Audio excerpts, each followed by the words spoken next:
So this guy is Mike Morath, the Texas Education Agency Commissioner, the man who is probably enemy number one of a lot of folks here in Houston. It's his decision to take over HISD School District and to relieve the elected board of their responsibilities. But here we go again. In HISD, every few years, there is a huge distraction. And this distraction causes a lot of people to be angry.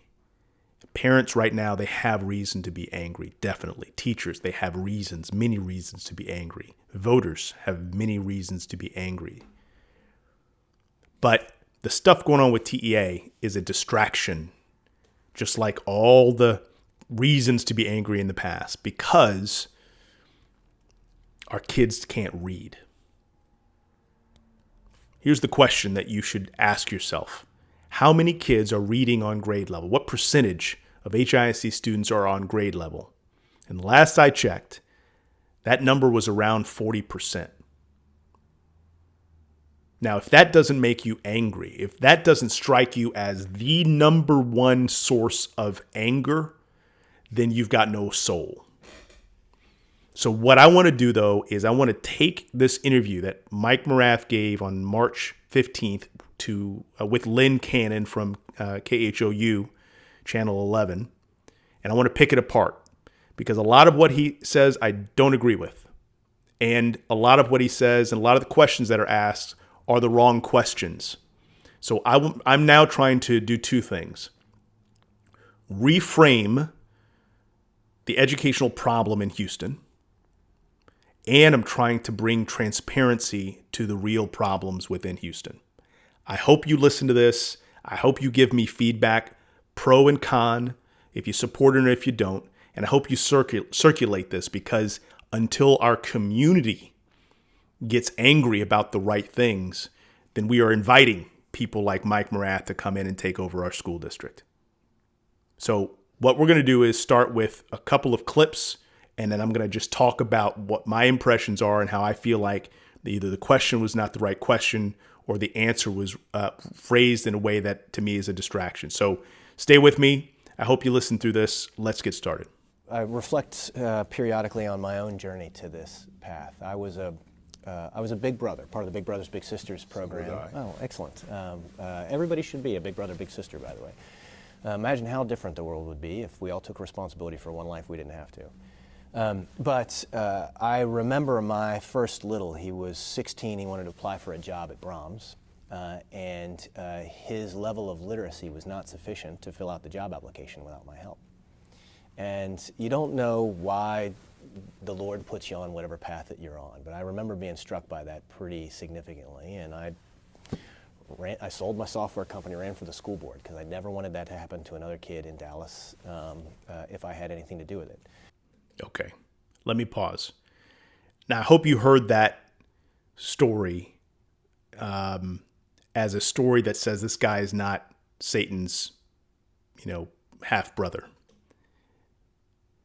He might be mistaken, but his intentions are pure.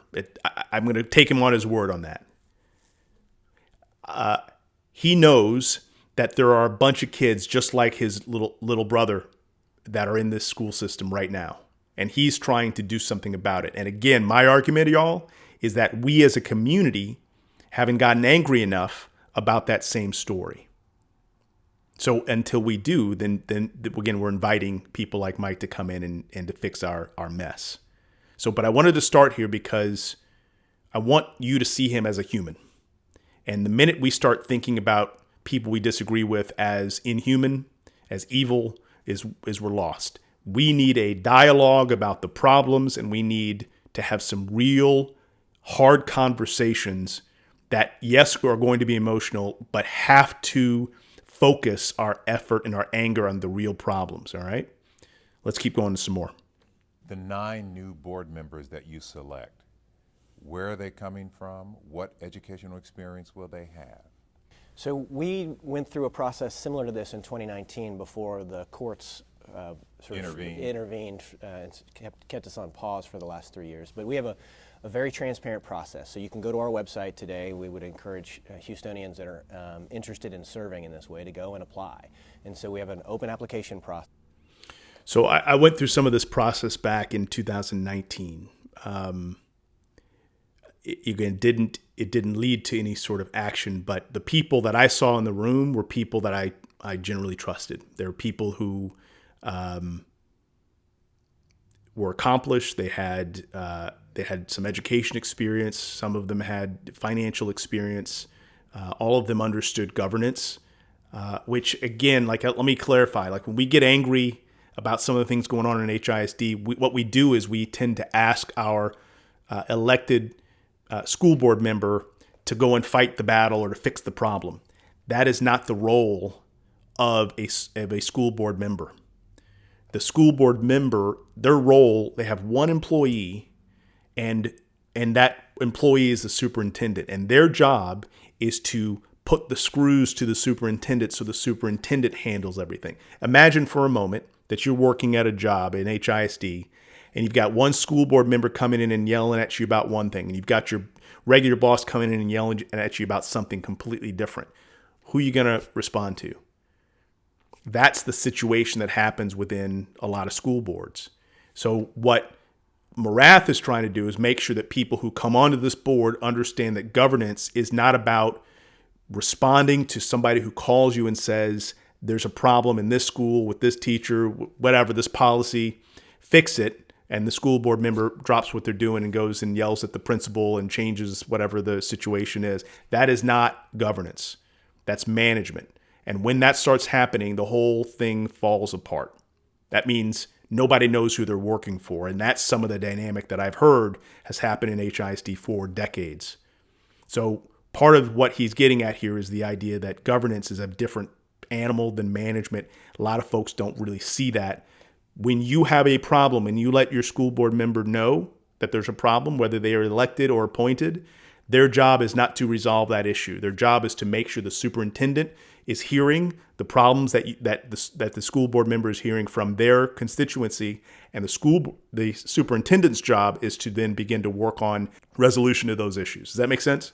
An important distinction, but one that oftentimes gets school boards and staff all mixed up. People provide their resumes, their background, and we go through a vetting process. What we're most interested in is people who start with a core belief that all children can learn and achieve at high levels, and that is possible as long as they're provided effective supports and that they can work together as a team. Okay, so on this point, I've never met anybody involved with education who didn't believe that every kid could learn and perform well. What I'm struggling with, though, is that a lot of the things that I hear from TEA suggests that the reasons that a child is not doing well is because of what happens within the school walls. We know for certain that the vast majority of the influence over a child's life is the parent. But there's very little that a school does to actually engage or interact with the parent. Yeah, there's some kind of around the margins conversations, but what happens, for example, when a child shows up to school late? Is there a conversation with the parent about like, hey, how you doing? How can we help you? What are the challenges you're running into? No, that's not what happens. What happens is policies kick in. If the kid has been late so many times, he's now got in-school detention. There's all sorts of consequences that are punitive for the parent. There's not a conversation that begins. And so when Morath talks about he wants school board members who believe that every kid can learn, what I'm hearing him say oftentimes is he believes that every kid can learn in the walls of the school, and that every teacher is responsible for making sure every child learns in the walls of the school, when so much about what's happening in the life of that child is influenced about what's happening outside of the school. If we don't think about school and education in a larger context, then we are going to continue to have outcomes like we have been seeing. Morath thinks that school is the solution. I think school is part of the solution. I think our community is actually a bigger part of the solution than actually the school. So you're looking for people, anybody who's interested in serving education in Houston. Yes, I would say not just anybody. Board service is not for the faint at heart. So these need to be people of integrity and character. They need to have their wits about them. They need to recognize that they exist not for the district to serve them, but they exist to serve the students and the teachers of Houston ISD, real servant leaders who understand their role as members of a governing body. Will these new board members, do they have to have an educational background? Like, have they been teachers? Yeah, we would prefer a really diverse set of professional experiences, life experiences, because only when you have differing perspectives and differing backgrounds at a table can you come together and make the best decisions for a very diverse student population. So, again, having been a part of some of this a couple of years ago, the people that I saw around the table were people who were legit. They had, again, a lot of skills that could be greatly leveraged in a school district, but we can't look to these 9 appointed individuals as being the solution. It's just not enough. We're asking too much. We have to think about what is the community response to this, and it's going to be much bigger. It's got to be much bigger than these 9 individuals. You're going to change the superintendent, you're going to change the school board. So what will be different about how you govern than what's already being governed? yeah, this is a great question. People ask.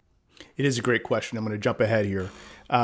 What Lynn is asking is the questions on a lot of people's minds. So if all that's happening is the current school board gets moved out, superintendent gets moved out, new people brought in, what's the difference? The difference is essentially this, that there is a possibility of having alignment between the board members. And with alignment, you can make progress. The worry that a lot of folks have is that the folks around that table will be politically aligned or ideologically aligned on political grounds, right? That is the worry that I keep hearing about from folks all over the place. Are these going to be the governor's people? Are they coming in to create the political firestorm that the governor can take advantage of? I can't answer that question. All I can tell you is that 4 years ago, I was a part of the process. I applied to be one of the managers. I got to see the process. I got to see other people around the table. And these were folks that were legit. These were people who I knew in other circles. I had high confidence in them. They were fighting for kids for a long period of time. So I have confidence that at least the people that I saw, and I didn't see everybody, but I saw a number of people who were applying as well, they were legitimate folk. And they were serious-minded, and they were hard hitters, and they didn't take any mess. So I'm hopeful that the opportunity might create a situation where we do have some unity and some alignment, because without alignment, you're just going to have infighting, and that's kind of what we've been dealing with HISD long-term. The larger question, which is not what Lynn has asked, and I don't know if he did ask it in this interview, which is, okay, so now we have this alignment, we have this hand-picked folks. What happens when TEA backs away and gives this back to the community? And what is likely to happen if we as a community don't change? What is likely to happen is what we've seen for the last 30 years. We get the 3 types of people that apply, and I'll tell you them in order right now. The people who apply are, 1, the people who have an axe to grind. They're angry about something. They got disrespected, they see a problem, whatever. They got angry, and now they're running to fix that one issue, right? Single issue runners, that's one. The second are folks, and this is the more common group. These are folks that have self-interest involved. Either they have vendor relationships, right? They've got a family member or friend who's doing some business, and yeah, let's do some stuff. Maybe it's not obvious, or maybe it's not intentional, but the opportunity there is huge. And we've seen many board members just recently, 2 years ago, getting tripped up on that issue. So the second is self-interest. Another huge self-interest is they see this as a stair step into their political career. I mean, just think about how many folks started their political career through HISD. And so when you see that pattern, you got to be real careful. The folks that are applying aren't really applying because they're trying to fix the problems in HISD. They're trying to position themselves for their next run. So that's the second group of people that tend to apply. These would be also people who have employment relationships within HISD, whether they are aligned with a union or they are employed within the district or they have a family member or friend who is employed in the district. Like, these are self-interests that are driving folks that are running for school board. The third group are people who kind of like Mike. They want to fix this problem because the problem hurts them in their heart. The number of kids that are struggling and that leave this system and the world just eats them alive, that causes them to not sleep well. I would call it a righteous anger. So the problem, though, y'all, is groups 1 and 2 way outnumber group 3. And until we as a community get serious about making sure that the group 3 folk are all going to win, they're all going to be well supported, they're all going to get a lot of support, then we are left with groups 1 and 2, the axe grinders and the folks that have self-interest that are going to be running and winning. And then when that happens, we'll be very much back where we have been, which is infighting, self-interest driving activities, malfeasance, etc. So the question Lynn asks is a good one. There's more to the question that wasn't asked. Let's keep going. Over the last 20 years, there's been 7 Board of Managers placements to operate school districts for any extended period of time. And in some of those were placed for reasons of finance or governance problems in a district, but some of them were placed for academic reasons. For every academic placement, academic outcomes have improved. And in fact, they improved even in the non-academic placements in all but one of those interventions. The point that I want to bring up here is around this question of academic failure. Most people don't know how schools are assessed. And there's 2 ways. And let me tell you a quick story that may make it a little clearer. So now let's imagine you have 2 hospitals, Hospital A and Hospital B. In Hospital A, a patient comes in that's not very sick. Maybe they have an earache, and they leave with the earache resolved. That hospital is rated as an A because the kid came in, the kid left, and he's performing well. Hospital B, a child comes in and is really sick. As long as that hospital shows some improvement for that patient, that hospital could be rated as an A as well, even though that child is still really sick at the time they are discharged. So this point I'm trying to make here is, in some schools, a lot of schools, the ranking is really not based on how the child is doing. The ranking is based on how well the child has improved. And as long as they're improving, the school is ranked well. My argument is that I don't care if the child has improved if they're still sick. I care that the child is no longer sick. And in our model, it's a bit of a game. Our model hides that there are large numbers of kids that are absolutely struggling. But because of the way that the evaluation process works, they can be in schools that are B's, A's, C's. And you have to be a real hot mess to be a D or an F over many years. What we should be evaluating is what a hospital would evaluate. Individual patients, individual kids. How many kids are reading on grade level? How many are not? It is urgent. It is like a medical emergency, but we treat it in education like it's not a big deal. We'll pass the buck. Teachers realize that kids are coming to them unprepared, neglected for multiple years. They now have to face this horrible choice of doing everything they can to try to get this kid caught up in 1 year's time, which is not reasonable, while they're also being expected to do all these other things. So what happens? The child just keeps moving down the pathway, never gets quite caught up, never gets close. The school is ranked or rated well enough to keep functioning, and everybody seems happy.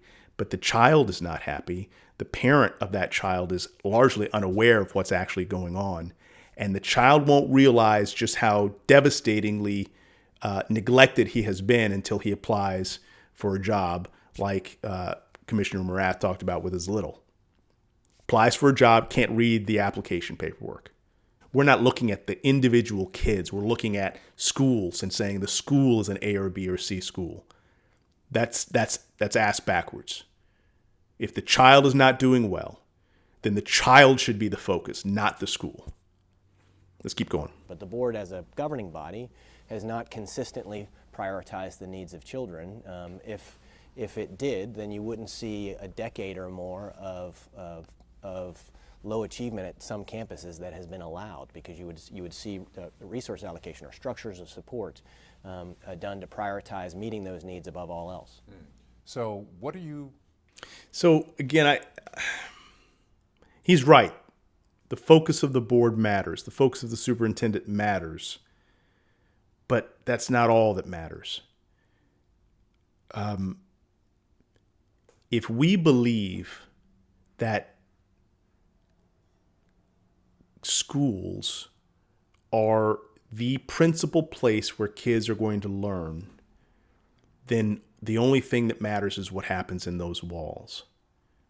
But we know that what happens outside of the walls of the schools influences everything that happens inside of the school. And we know that the parent still, like whether we like it or not, whether we like the parent or not, the parent still carries 80% of the influence, 70%, some significant part of the influence. But what I keep hearing from Mike is that it's what we need is focus on the part of the board and the leadership. And that doesn't strike me as real. This is not a hospital-like environment where the child comes into the hospital and now the hospital owns it and everything that happens is under the purview of the hospital. This is more like a clinic visit where the patient comes in. There's some interaction with the clinic, but what happens at home matters so much more. And our system doesn't account for what happens outside of the classroom, right? We have very poor systems around social support, social workers interacting with parents and families, asking what parents and families are actually wanting, needing. Those things don't happen very much because the system assumes that the teachers can solve the problem. That's not fair. That's asking way too much of teachers. Kids who are tired or afraid or angry, and how somehow that teacher's now magically supposed to teach them how to do math. There's a bigger problem here that I've never heard Morath talk about, and that is the social determinants of educational success or failure. That what happens in society, in the community, in the home matters far more than what happens in the classroom. And that question doesn't get asked. And to me, it's one of the distraction points. Because every time we talk about a teacher, we are layering on expectations about his or her job to override all these social dynamics and somehow get that child to read or learn or do math. That is not reasonable. It's not fair. So my argument is the model is broken. And the model creates all this friction between all the parties. Teachers are being asked to do way more than they can possibly expect. The parents are being messaged to that, hey, you play no role. You just drop your child off and we'll take it from here. That's not reasonable. And then the administration saying, okay, we just have to have the right curriculum. We got to push down on the principals and, align our work. And then we can somehow magically get this needle moved. But the needle has been stubborn.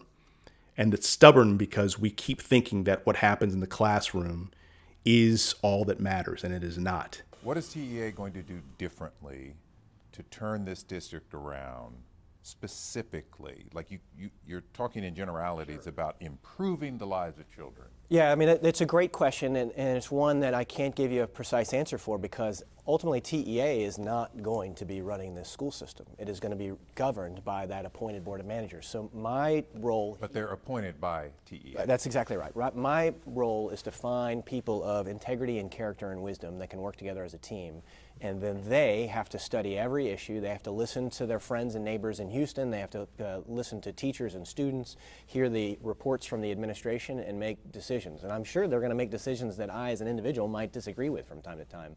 But ultimately, they're the ones that are going to be closest to the problem. Now, what kinds of changes would they make? There's any number of evidence-based interventions that are fairly well understood in this. All right, let me pause. He said a phrase that I've heard him say before. The superintendent and the school board are the ones closest to the problem, so they're the ones that are going to recommend the solutions. They're not the closest to the problem. They're just closer to the problem than the commissioner is. Who's closest to the problem? There are 3 individuals that are closest to every educational problem. Would you like me to list them? The parent, the child, and the teacher. That is the trifecta. That is the holy trinity of education. Those are the 3 folk who have the most awareness of what's going on in that child's life and what that child actually needs. So what the child and family actually needs. Now ask yourself the next question. How much authority do any of those 3 have in dictating or directing what happens in the educational experience?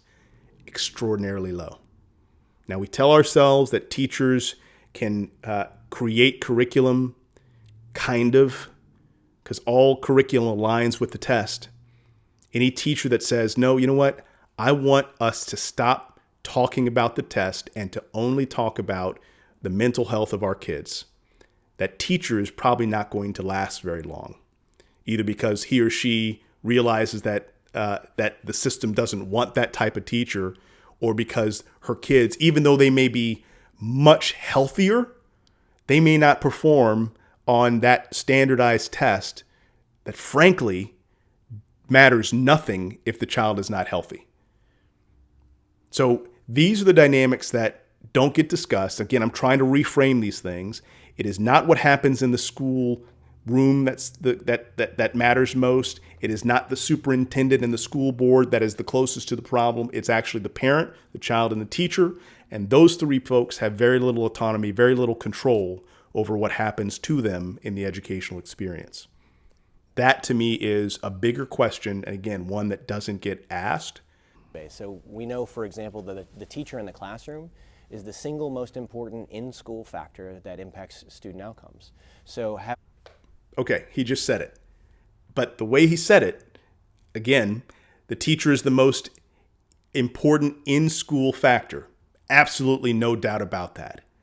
But that teacher needs support, not just from their in-school supports. They need support from outside of those walls. Now that can take the look and form of a couple different ways. It can take the form of parents and a really constant process of engaging parents and talking to them. I'll tell you, in education circles, man, most folk believe that parents can't, won't, or shouldn't be involved in the educational role of the child. Can't, won't, or shouldn't. All those are wrong. I've never met a parent who can't or won't be involved more than they currently are. I've met a lot of parents who feel so discouraged, who feel so blamed, who feel so ashamed that they don't want to be a part of it because it brings up a lot of pain for them. I've met a lot of those parents, a lot. But I've never met a parent who didn't want the best for their child. Never. And that's thousands of families I've worked with. Never met a single one, including the mom I met in the TLC, the Transition Living Center, I think that's what it's called, of Star of Hope, who had 5 kids and was recovering from alcohol and drugs. She loved her children just as much as I love mine, just as much as Mike loves his, just as much as you love your kids. Did she know how to support them? No. Was she afraid of her interactions with the school system? Absolutely. And was her fear reasonable? Yes, because she got a bad rap. She was worried about her kids getting a bad rap. And frankly, there's a lot of evidence that her kids were getting a bad rap. So yes, the teacher is the most important in-school player. That teacher has very little autonomy on how they operate. Secondly, the parent is the other monster in the room that never gets really discussed in any legitimate way. And then the third one, which we really haven't talked about yet today, which is, and again, didn't come up at all during this interview, is that young people are able to make decisions in increasing amounts as they age up through the system for themselves, but we don't give them any autonomy or space or freedom to do so. I'm not talking about choosing a class. I'm talking about what is the thing that you love, the thing that you want to learn more about. Let's create a learning plan for that. And we're going to throw away this learning plan that was set up by some bureaucrat in the State House.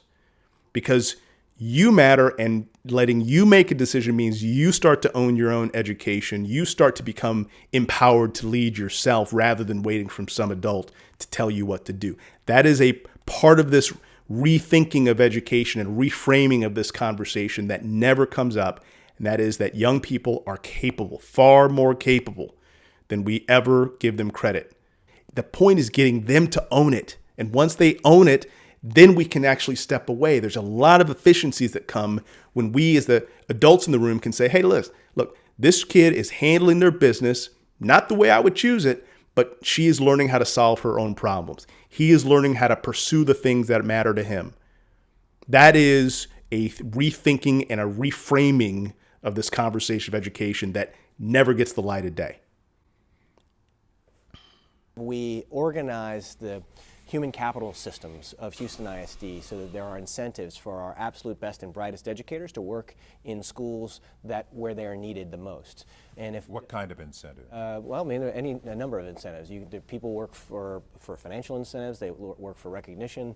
The kinds of things that you need to put in place to really love on those who love on our kids. I mean, this. Okay, another really important dynamic. I have a lot of friends that I've talked to and continue to talk to about education, a lot of teacher friends. And yes, money matters, no doubt about that. Don't, I'm not going to say that it doesn't matter at all. But what matters more is autonomy. The teacher feeling like this is my shop, and regardless of outside factors, I'm going to start deciding how to operate this deal for my child's the children in this class, their long-term future. So, yeah, a teacher doesn't have the authority to say, you know what, this kid is in a mentally difficult place and they need a ton of emotional support for weeks and weeks and weeks. Teacher didn't have that space because there's a test that's going to come like a cudgel and beat that teacher over the head and beat the child over the head if the child doesn't meet the standard.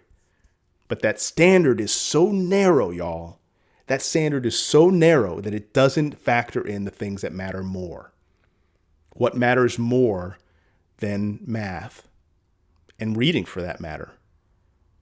My emotional health, my mental health, my physical health. If I'm afraid, if don't feel loved, you're not going to teach that child much. And yet our systems of evaluation do nothing to ask these bigger questions about how is the child actually doing. Teachers know. Teachers will tell you that child has a train wreck in their home. But the teacher has no authority, no control over what happens next. They have to be head down focused on that state standard, or else jobs are on the line, school ratings are on the line, kids having to be held back are on the line. That is part of the ridiculousness of the system that we're talking about. And those are the handcuffs that hold a lot of this mess as it is.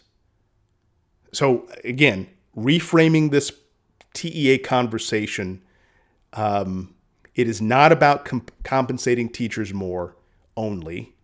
It is about, are we giving them the autonomy, the agency, the freedom to lead the kids in the way that they think the child and the parent think should be done? And if the answer to that is no, then we are now creating a monster. We're asking teachers to do stuff that they don't have the authority to do. And that's not fair. This is the job. And so making sure that you have, again, the right, I think, systems and structures in place district-wide so that you don't have a situation where one campus could be without the supports or without the resources for as much as a decade, allowing 2 generations of kids to cycle through without learning how to read, write, and do math and doing it at high levels. This is not what we can allow. Yes, I completely agree with that. That is on point. There's one issue that I'm going to debate with him about. So he talked about we can't have schools that generation after generation are allowing all these things to happen. I think that's the wrong framing. I think the better framing is we can't have individual kids who struggle and leave the system without knowing the basics. And that happens now with regularity. So back to this one number. This number of reading, that somewhere it's around 40% of kids that are reading on grade level. That number is not about the school, it's about the individual child and their experience. So let me say it differently.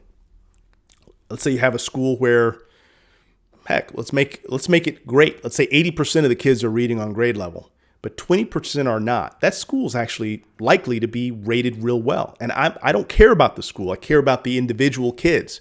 There are 20% of the kids in that school that are not. What is going to happen to those kids? Regardless of the school they're in, what's going to happen to those kids? Those kids are going to get eaten for lunch when they leave the school, in the school system. So we can't keep talking about campuses. We have to talk about individual kids. And the more we talk about campuses, the more campuses can say, well, most of our kids are doing well. Okay, that's great. But there are a lot of kids that are not doing well. I want to know what's happening to those kids. Stop talking about the campus. Talk about the individual kids, and then individual plans should be in effect for each individual child because they're all different. Their circumstances are different. Teachers know this. Again, they don't have nearly the support necessary to do the things that they might want to do. If you ask teachers, if you say, hey, what would you do if you had freedom? All of them have strategies. All of them have ideas. Very few of them have the authority or the autonomy to actually do anything differently than what they're doing. So we're going to see a board of managers and a new superintendent that is more focused, more determined than what we've seen in the past few years, is what you're telling me. The short answer to that question is yes. The short answer is yes, but the specifics, because everything you're telling me I've heard for many years in terms of covering education. Yes. Providing support, et cetera. You have any other details about how this is going to work? I mean, So Lynn just hit it on the head. We've been hearing the same language from education folk forever, for 30 years. More focus. We've got to have the right board, and the board is going to then hire the right superintendent, and then the superintendent is going to do the things, and then the superintendent's gone in 4 years, and then the whole cycles over again. What Lynn Cannon, I think, is asking here is that it? Is that all we're going to do differently? And what I think is one of the biggest missed opportunities that the TEA is leaving on the table right now, and actually what's motivating me to do this video and other videos like it, is that we are not recruiting thousands and thousands of Houstonians to be a part of this change. It can't be, we can't just look at these 9 appointed people and the superintendent as the source of change. That doesn't work. We've been doing that for 30 years, and the numbers are flat, and they have been flat for 30 years. What would work, or at least has a chance, is if through this TEA takeover, the real goal was to bring radical transformation and radical transparency and radical invitations to the entire Houston community to play an active role in the education of kids.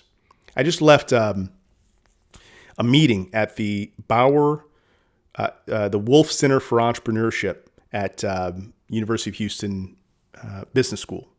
This is the undergraduate program. It's the top-rated undergraduate program in the country, and it has been so for 4 years straight. What they talked about was happening there. I'm like, man, that if we could just do this in high school, this would be transformational. So what did they do? They had large numbers of community involvement in the learning. They had the kids become the owner of their learning journeys. It really said, hey, kid, we're going to expect you to solve your own damn problems. Here's a problem.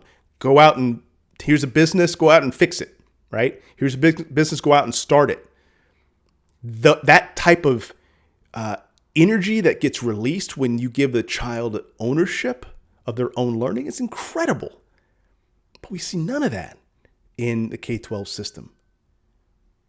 So I guess I'm preaching here. But Lynn is asking this question, and what's happening is that all we're thinking about is the TEA takeover, and all we're thinking about is how do we get 9 people around that table. And that is not enough. We need 9,000. We need 90,000 people to be involved with this process. And right now, TEA is doing, my sense, very little, if anything, to make this a community problem. So I put a video out, and maybe 3 people will watch it, and that's 3 more people who will participate in education in the future. And we've got the citywide structure to do it. We just don't have the personnel. We've got businesses all over the place.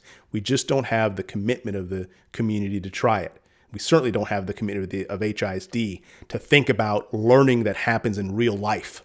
The district keeps thinking about learning that happens in the classroom. No.